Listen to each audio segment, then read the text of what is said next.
Voilà, je suis ici avec Jason, c'est bien ça? Oui, exactement. Bon, Jason, dis-nous tout, qu'est-ce que tu fais au Vietnam? Bah, du coup, là, je vais travailler pour FPT en tant que manager IT. C'est quoi FPT? FPT, c'est une des plus grosses boîtes vietnamiennes d'IT. Ils ont aussi pas mal de choses. C'est un peu comme Bouygues en fait. Ils ont plusieurs secteurs d'activité. Et du coup, là, je vais travailler à tout ce qui est Microsoft, produits Microsoft. Et du coup, je vais commencer en début décembre à Hanoï. Ah non, pourquoi Hanoï? Pourquoi pas Saigon En fait, j'aurais pu travailler à Saigon. Malheureusement, c'est les aléas. J'ai eu l'occasion de pouvoir travailler à Saigon, mais malheureusement, ils ont préféré que je travaille à Hanoï, là où il y a le headquarter en fait. D'accord. Il y a le QG. Comment est la vie au Vietnam? Alors, en fait, c'est quand même... Il y a un certain choc culturel. La façon de manager, la façon de travailler, etc. Mais dans la vie de tous les jours, c'est quand même beaucoup plus tranquille. On a ses petites habitudes, le scooter, le café, la petite nourriture pas très chère, etc. Donc franchement, c'est une vie quand même assez plaisante. Après, par rapport à Hanoï, malheureusement, c'est quand même assez pollué. Mais à Saigon, c'est quand même quelque chose de super. Hanoï, c'est pollué, mais Saigon un peu moins. Un peu moins. Parce qu'en fait, il y a pas mal de vents qui viennent de la mer, etc. Un peu un vent maritime, etc. qui permet de pouvoir respirer. Mais à Hanoï, c'est un peu comme Grenoble, en fait. C'est une sorte de cuvette qui fait que, comme il y a des usines qui sont un peu autour, ça fait que c'est un peu compliqué. Il y a eu des jours où, en fait, on voyait rien à moins de 10 mètres, en fait. C'est ça. Okay. En fait, ce truc, c'est qu'on voyait rien à moins de 10 mètres, en fait. Vraiment des gros... Alors, pourquoi le Vietnam et pas la Thaïlande, les Philippines, en fait, Bali voilà. Pour être honnête, la plupart des gens qui viennent à Hanoï, ils ont eu des relations avec des Vietnamiennes, etc. Ce qui a été le cas pour ma part. Donc au début, c'est personnel. Voilà, c'est personnel et du coup, on a le goût pour le Vietnam, en fait. Le goût pour le Vietnam et puis à partir de là, on commence à découvrir le pays. Les habitudes, la culture, etc. Et puis on s'y plaît en fait. Okay. Et franchement, pour ma part, je ne reviendrai pas forcément en France. J'essaie en moyen long terme de pouvoir me projeter ici. C'est pas forcément simple parce que il y a des règles, les lois changent quand même assez souvent. Mais il y a un esprit quand même d'entrepreneuriat, etc. qui permet de se dire pourquoi pas continuer et pouvoir se développer autrement que forcément par moi, que par l'informatique en fait. Pour moi, ça m'intéresse de pouvoir ouvrir un bar, pouvoir faire quelque chose qui soit en dehors de tes compétences. De mes compétences, exactement. Donc tu trouves que c'est assez business friendly ici le Vietnam? Exactement. Par rapport à la France, plus que la France? Alors en fait, qu'est-ce que les taxes sont moins chères, il y a beaucoup moins de taxes, etc. Mais faut pas se leurrer, il faut connaître les bonnes personnes.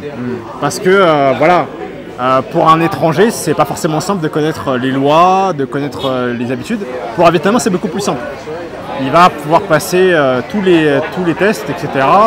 Pouvoir commencer son business sur Facebook et ensuite ouvrir son petit shop, etc.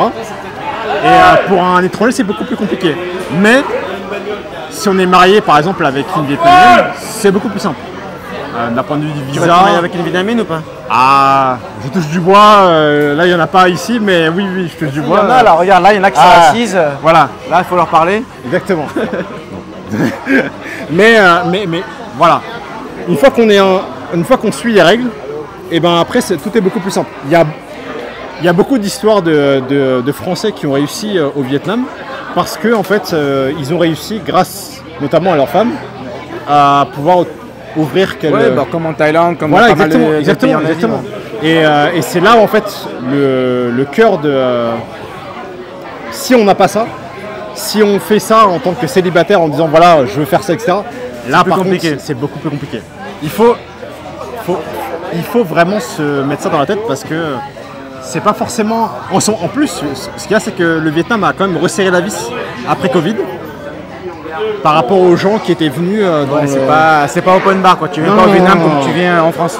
Par exemple, pour donner un ordre d'idée, la Thaïlande a des visas pour les freelances, etc. Ouais. Ici non, ici il n'y a pas ça. Et il faut pouvoir se dire que ça va être compliqué même pour l'IT en soi-même, qui est quand même un secteur d'activité qui est quand même assez gros. C'est difficile parce que les entreprises ne veulent pas forcément, comment dire ça, sponsoriser, etc. Mais il y a moyen, il faut se donner à fond, etc. Et après, une fois qu'on a passé la première année, après c'est beaucoup plus simple. Bon, si demain quelqu'un t'offre un job, te propose un job à Saigon, tu viens? Ah ouais, carrément, carrément. La communauté française à Saigon, elle est tip top. Ok. Et si c'est un job à Hong Kong, à Singapour ou à Tokyo, tu prends aussi ou pas? Alors j'étais par exemple en vacances à Bangkok et franchement le café vietnamien me manque. C'est tout bête, mais toi tu es devenu vietnamien quoi. Voilà, exactement. Tu es de quelle origine? Île Maurice, mais je suis français, de cœur et d'appartenance. Je suis né en France, etc. Mais j'ai vraiment... Est-ce que tu es patriote français? Ah oui, carrément. Ah, je suis... Tu aimes la France? J'essaie de promouvoir la culture française à mon humble niveau.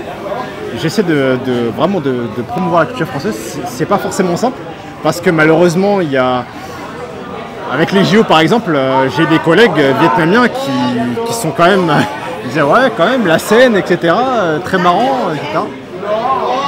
Un peu difficile, mais j'essaie à mon humble niveau... Tu leur dis quoi? Tu leur expliques quoi? C'est compliqué.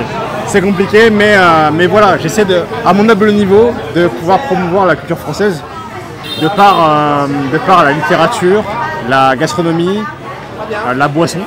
C'est tout bête, mais ça passe par là. Et c'est comme ça que... et c'est ma personnalité aussi, qui fait que j'arrive à promouvoir la culture française. Sans ça, malheureusement, c'est assez compliqué. Mais voilà, j'essaie vraiment de promouvoir la culture française. Et j'essaie d'être patriote dans un pays qui a aussi une histoire avec la France. L'Indochine, etc. C'est pas forcément ça. Mais il garde quand même d'assez bons contacts avec... On peut pas dire que c'est un sentiment anti-français. Non, plutôt au contraire. Non, ouais. Ils sont plutôt francophiles. Oui, exactement. Totalement francophile. Même à Hanoï, qui est franchement très patriote, etc. Ça reste quand même très... Oui, il y a des gens qui se disent ceci, cela, mais c'est comme eux, ils se détestent entre le nord et le sud du Vietnam. Oui, quoi, bien sûr. Donc c'est des trucs assez basiques. Bien sûr. Il y a quand même l'architecture est quand même restée assez française, etc. Même on voit des fois le palais de justice, et qui est encore palais de justice à Hanoï, etc. Ouais. Oui, bien sûr, ils l'ont gardé. Et la plupart des choses qu'ils visitent sont aussi françaises en fait. Non. Et puis ils gardent quand même beaucoup de choses, le feu. Oui, après là, tu as pas mal de Français qui vivent très bien au Vietnam, tu as pas mal de Vietnamiens qui parlent français. Non, exactement. Donc finalement, la culture française reste quand même très présente au Vietnam et elle est bienvenue. Exactement. Après, on respecte, et ça, il faut en tant que patriote, parce que nous, en tant que patriote, on aime qu'on respecte la culture française, et on aime aussi respecter aussi la culture vietnamienne, respecter là où on est, et ne pas forcément vouloir imposer quoi que ce soit. Et ça, c'est franchement très très bien en fait. Okay. Très bien. Bon, merci beaucoup Jason, et bon pastis. Voilà.